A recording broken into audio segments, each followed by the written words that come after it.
弟兄姊妹平安，今天是2024年2月15号。今天的经文是诗篇25篇第1节到第10节，但以理书第9章第1节到14节，约翰一书第1章第3节到第10节。今天要跟大家分享的主题是罪与赦免。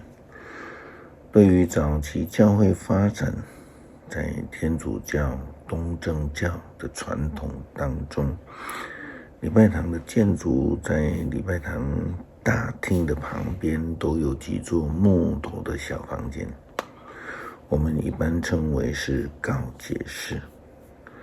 告解室的作用就是给一般信徒作为认罪的地方。现代人来说，应该是具有协谈的功能，但是先决条件是人们必须愿意走进那个告解室。认罪，我们所期待的就是被赦免，这是在基督信仰里面非常重要的一个信息，因为那就是上帝特别的恩典。早期在旧约时代，透过祭司的献祭、赎罪祭，后来就变成了告解、奉献，乃至于在中古世纪最令人诟病的历史，并且是引发宗教改革的赎罪券，乃至于现代教会我们所强调的认罪祷告。但以理面对被掳到巴比伦的以色列人民，他读到了圣经，并且默想耶利米先知的话，他就以为就为这个以色列人来认罪祷告。但以理书9章第1节到14节这样的记载，但以理为同胞祷告。米底亚人亚哈随鲁的儿子大流士统治了巴比伦国。他在位的第1年，我在研读圣经，默想上主告诉先知耶利米有关耶路撒冷将荒废70年的话。我进食，穿上麻衣，坐在灰尘里，面向上帝恳切祈求。我向上帝，我的上帝祷告，为我的同胞认罪。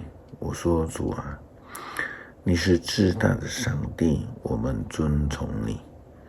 你信守你的约，向那些爱你、遵守你命令的人施行不变的爱。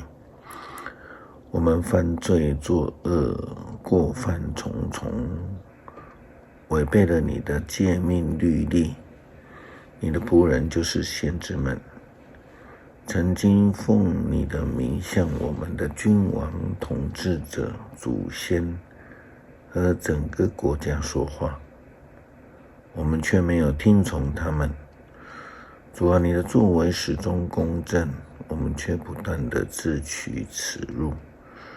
是的，我们这些犹大和耶路撒冷的居民，以及背叛你、被你流放到远近各国的以色列人，都因为对你不忠而自取羞辱。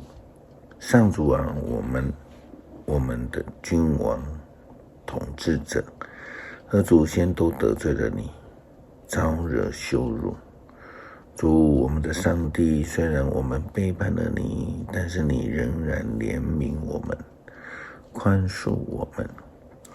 上主，我们的上帝啊，你借着你的仆人，就是先知们，向我们颁布法律，要我们遵守，我们却不听从。所有以色列人都违背了你的法律，偏离了你，没有听从你。因此那记载在你仆人摩西法律书上的咒诅都落在我们身上了。你在我们和我们的统治者身上实现你说过的话，你惩罚耶路撒冷的惩罚比惩罚天下任何城市都严厉。你把摩西律法写在一切惩罚都降在我们的身上。可是上主我们的上帝啊，到现在我们还是没有离弃罪恶，没有遵守你的真理，让你喜悦。上主我们的上帝啊，你曾准备要处罚我们，事实上你已经惩罚我们，因为你的作为始终公正，而我们没有听从你。认罪之后回到正道上面，才能得到上帝的赦免以及救恩。如果没有认罪，就等于是等候犯罪所需要面对的惩罚跟结果。这是千古不变的一个道理，无论我们所面对的法律是否是严苛的。也只有认罪的人才能够再一次的与上帝重新结连。约翰一书说，这是和上帝的团契关系。也因为上帝是忌邪的上帝，那代表撒旦的罪就不能跟上帝来结连。约翰一书第1章第3节到第10节经文这样说：我们把所看见的、所听见的也传给你们，好使你们能够跟我们共享团契。这团契就是我们跟天父和他的儿子耶稣基督所共有的。我们写这些是要让我们大家喜乐满意。上帝是光，上帝是光，现在我们要把上帝的儿子所听到的信息传给你们。上帝是光，他完全没有黑暗。那么如果我们说我们跟他有团契，却仍然生活在黑暗中，我们就是撒谎，行为不合真理。但是如果我们生活在黑暗中，正如上帝在光明中，我们就彼此有团契，而他的儿子耶稣基督的血洗净我们一切的罪。如果我们说自己没有罪，便是欺骗自己，真理就跟我们没有关系了。如果我们向上帝认罪，他是信实公义的，他要赦免我们的罪，洗净我们所犯的各种错误。如果我们说自己没有罪，等于把上帝当作撒谎者，他的道就跟我们没有关系了。是的，光与黑暗是无法团契的，不能结连在一起。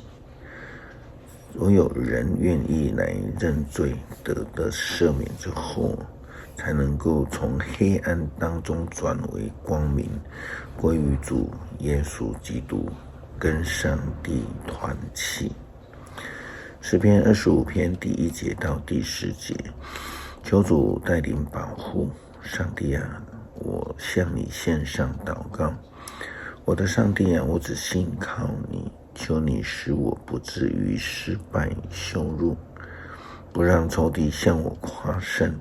信靠你的人不至于失败，失败的是那一些无辜背叛你的人。